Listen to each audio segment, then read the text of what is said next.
So after losing to Jared Cannonier in the main event of UFC Fight Night Vegas 34, Kelvin Gastelum needs to win his next fight, because if he loses, I could definitely see the UFC considering cutting him for good. His career is in jeopardy. Kelvin Gastelum needs to win his next fight. So this is Operation Save Kelvin Gastelum's career. I've got a multitude of pathways he could go down. We've got the welterweight pathway over here. Kelvin Gastelum, in my opinion, should definitely move down to the welterweight division. This is the most logical pathway, in my opinion, to get Kelvin Gastelum back towards a title shot in any division that he wants to. His chances are at welterweight. We know that. He's just a little bit too small to hang with some of these middleweights. I feel like the welterweight division would be so much better for him if he could get his diet under control and have some kind of self-discipline as one of the best athletes in the world, in the UFC, one of the best fight promotions in the world, as a top 15 fighter in the UFC.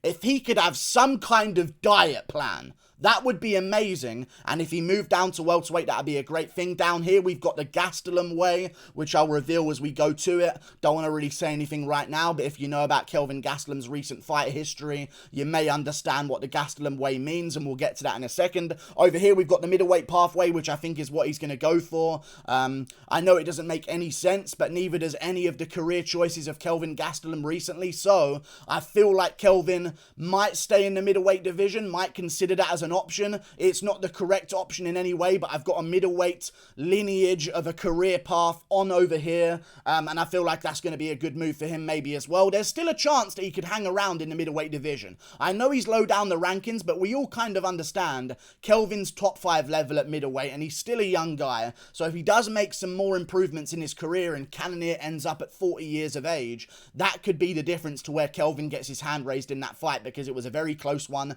Let's start over here with the welterweight option, the most logical way to get Kelvin Gastelum towards a title shot. I'm going to place the fighters that I think he should take on in the boxes alongside him as we go through this video, starting with his first opponent in the welterweight division, which I think should be, if he can make weight at welterweight as well, by the way, and that's a very big if, Damian Meyer. If Kelvin can make weight at welterweight and go down there and look good, I think a great matchup for him would be Damian Meyer, a 170-pounder who's ranked in the division, who's got good wins in the division as well, who's coming off a loss right now, who's focusing on retirement. He said he wants one more fight against anyone. That's what he wants to be his final fight. I'm assuming he wants to come off a win and not go out the way he did against Belal Muhammad, which was basically just clinging onto a single leg for dear life. I think he wants one win before he goes, and he wants one more fight to try and prove that. He said that recently in the news as well. Kelvin Gastelum versus Damian Meyer makes all the sense to me in the world. Let's make that matchup right now, because otherwise Meyer's going to get fed to a guy on a win streak in the welterweight division. And if Meyer is willing to take on Belal Muhammad, I feel like Damian Meyer is going to be very willing to take on a guy like Kelvin Gastelum. Just as dangerous, a much bigger name. I feel like Kelvin versus Meyer would be a great matchup in the welterweight division. Two great fighters, and you could put them together, and if Kelvin wins, boom, he's right there, coming off a win in the top 10, top 12 area of the welterweight division, looking to jump up the rankings and get himself a top 10 opponent. Kelvin's got a big name. He's been in a lot of main events. He's been in title fights.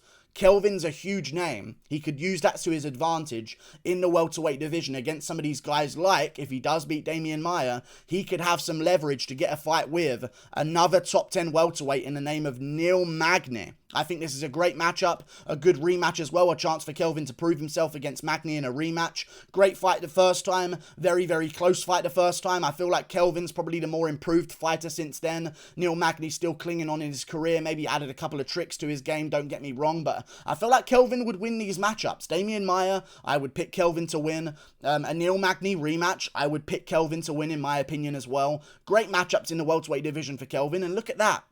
Kelvin, if he wins these two fights, is going to be number 7, number 6 in the welterweight division, looking for title elimination bouts. That's how quick your career can change around in the UFC. I think this is the most logical thing for Kelvin to do. It may not make the most sense in terms of name value opponents, but in terms of making sure that Kelvin doesn't lose and wanting him to get towards a title shot in any division, I think this is the most logical pathway for him to go down. Magny was willing to take on Khamzat Chimaev. Magny has taken on some real tough matchups for himself, and he keeps taking matchups as well. Whoever they offer him, he'll take the fight just to stay active. An extremely active fighter. I believe Magny even holds the record for wins within a year period or something like that, or has a record for the amount of fights within a year period, maybe one of those two things. Neil Magny, extremely active, takes on whoever they give him, and why not take on a guy he knows he can hang with from their previous fight in Kelvin Gastelum? I think that'd be a great matchup in the top 10 of the welterweight division if Gastelum were to get past Meyer. Good stuff, and if he does beat Neil Magny, here's where things get interesting, and here's where you really wonder why Kelvin doesn't just fucking man up and get a fucking nutritionist and move down to the welterweight division. I'm about to name a formidable opponent in the welterweight division for Kelvin next. Okay? This is down the line. He's beaten Meyer, he's beaten Magny, he's ranked number 7 at welterweight.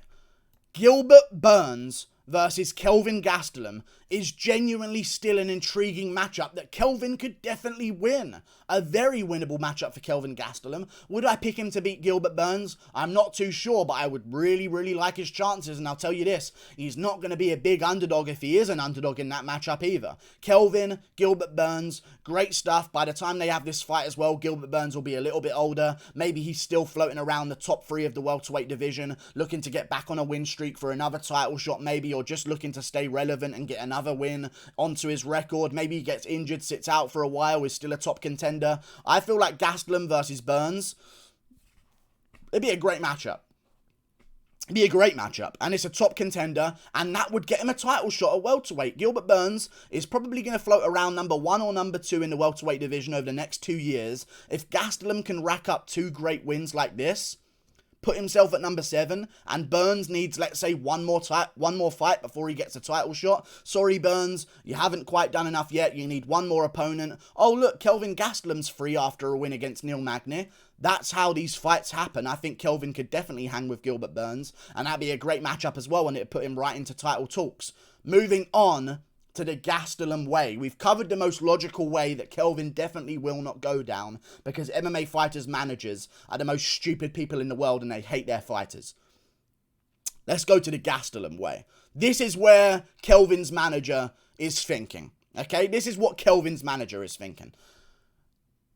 Marvin Vettori just signed a fight with Paulo Costa. You know what that means. Kelvin Gastelum versus Marvin Vettori. I think that's definitely a fight that could happen next if he gets the call for it. I know they're training partners. They've done some work at King's MMA before. They train with each other all the time. But there are no friends in this business. Kelvin Gastelum versus Marvin Vettori would be a great matchup if and when Paulo Costa pulls out of that fight. They give Kelvin the call, hey, want one more chance to put yourself in the top 5 of the middleweight division? This way makes no sense. This is why it's called the Gastelum way. But it can get him straight back in the title picture in the middleweight division. Kelvin versus Marvin Vettori, great matchup. I don't mind his chances. We've seen that Kelvin is good enough to compete at the top 5 of the welterweight division, just not quite with the Whitakers and the Adesanyas. But we've seen he can hang with everyone else. Maybe he can beat a guy like Marvin Vettori over 5 rounds. You never really know. I think this is a great way to do it. It's not a great way to do it. It's a dumb way to do it, but it's the way Kelvin probably will do it. Taking on Marvin Vettori after Paulo Costa pulls out, and if he wins that one against Marvin Vettori, here's where it really gets Gastelum-ish, okay? Israel Adesanya wants Robert Whittaker. Listen, I know this sounds crazy. He's already getting a title shot, okay? He beats Marvin Vettori after filling in for Paulo Costa on short notice. The fight between Adesanya versus Whittaker is in February, in the next year, okay? Whittaker falls out of the fight. Who do they call? Kelvin fucking Gastelum's who they call. The Mexican mini fridge gets the phone straight onto his line. He answers the phone call, and he says yes. Every single time. The Mexican mini fridge does not know the word no to a short notice replacement matchup. Whittaker falls out of the Adesanya fight. Kelvin steps in on short notice and gets right back in the title picture of the middleweight division. These things can happen if Cannonier versus Darren Till is booked or Cannonier versus Derek Brunson is booked. These matchups can happen because you need opponents that are free. Sometimes the matchups don't make no sense. Sometimes it's just about who's willing to show up, and Kelvin might just be that guy if he just continues to show up. Let's move on to the middleweight side of things. This, in my opinion, is the stupidest thing he could do, staying in the middleweight division. Other than this one, this is really, really dumb. But the middleweight division move, I think he needs to go down to welterweight, man. Like, the middleweight division doesn't make any sense for him. However, He's probably going to stay in the middleweight division because he's a fat cunt. He's only in the best fight promotion in the world, in the top 10 of that division. Why would he have a good diet? You know what I mean? Like, he's only one of the best athletes on earth in the top 10 of the best fight promotion on earth. Why would he have a diet? You know what I mean? So, like keep him at middleweight, let him be a fat cunt.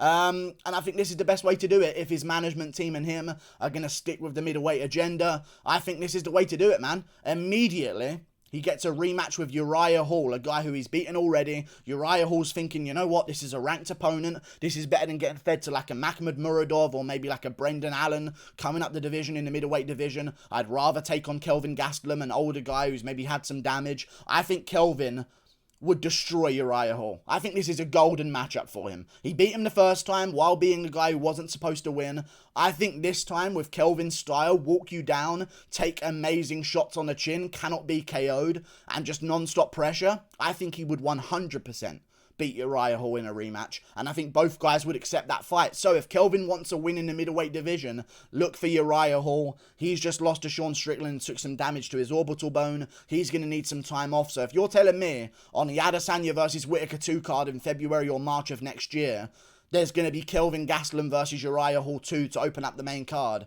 I'm interested. Kelvin Gastelum, Uriah Hall 2 is the only matchup that would make sense in the middleweight division next. If he wins that one and wants to stay in the middleweight division, we can move on and do a matchup between him and Chris Weidman. I'm trying to save Gastelum's career here, guys. These aren't going to be big jump-up matchups all the time. Weidman's coming back after surgery. He's beaten Kelvin Gastelum, so it actually makes sense for it to be a rematch, because if Kelvin's going to be above Weidman in the rankings, Weidman versus Kelvin 2 actually does make a little bit of sense. And Kelvin can get an old man Weidman after a long layoff, after a broken leg, not going to be himself at all. He's going to be an absolute shell of himself when he comes back. Kelvin, stay active. Listen to me, Kelvin. If you're going to do this, if you really refuse to just eat a fucking salad, okay, and put the fucking enchiladas down. If you really refuse to do that, please take my middleweight advice. Beat Uriah Hall in February. Call out Chris Weidman for his return in maybe July or August of next year. You will get that matchup. You know why? You're above him in the rankings in that way. And Weidman wants to jump up the rankings because otherwise they're just going to give Weidman to a Makhmud Muradov, and he knows that, so he'll take a fight with you, Kelvin. And he's beaten you before, so for him it's like it's a good matchup, right? He's beaten you before, he'll be real confident about himself. I think Kelvin, Weidman, great matchup afterwards to get Kelvin back in the mix. 2 wins in a row, momentum back on his side. Once he gets that momentum back after these 2 wins, he should then look for a matchup with Bobby Knuckles Matt. A rematch, potentially. Because I don't think Whittaker's going to beat Adesanya, but I don't see Whittaker moving up to light heavyweight. I don't see him cutting down to welterweight. So if he does lose, he's probably just going to stick around in the middleweight division and just look to take on a bunch more contenders. And if Kelvin beats Uriah Hall, he's probably going to be ranked around number 8 or 9. If he beats Weidman afterwards, he's probably going to get ranked around 6 or 7. A couple of guys lose above him, Nashimi below. He's ranked number 6 or 5. Whittaker's ranked number 2 after losing to Israel Adesanya again, looking for a bounce-back opponent. Rematch, Whittaker versus Gastelum, and all of a sudden, if Gastelum wins, he's right back in the mix for a title shot. I love the UFC, I love how it works. This was Operation Save Kelvin Gastelum's career. I hope I've laid it out as clear as I possibly can. Just go to fucking welterweight, though. Let's just say that, though. Just go to welterweight. Close your fucking mouth and stop eating. Stop eating food, you fat cunt. You're going to ruin your career. Go down to welterweight where you're people's size and you can actually hang with these guys. The Gastelum way is dumb, but it could work. But you could also lose everything at the same time. This way is dumb because you shouldn't be at middleweight, but it could work if you go about it the way I've laid out for you here in a very, very delicate fashion. Uriah Hall, Chris Weidman, 2 aging guys. If you really want to get back towards a title shot, in my opinion, the welterweight division's where it's at, Kelvin. Go down that pathway, look for these matchups, and you'll get back towards a title picture in the welterweight division. And I'll tell you this, would Usman KO Kelvin? Would Usman ragdoll Kelvin? Kelvin's got a chance. Kelvin's got a real chance against these welterweights. If he keeps his chin after a weight cut and manages to manage the weight cut effectively, He could be a real threat in the welterweight division. I'd like to see him make that move, but he won't because he's a fat cunt. Like and subscribe. Thank you for watching. Click that button up there. Toodle pip. I'll see you later. Goodbye.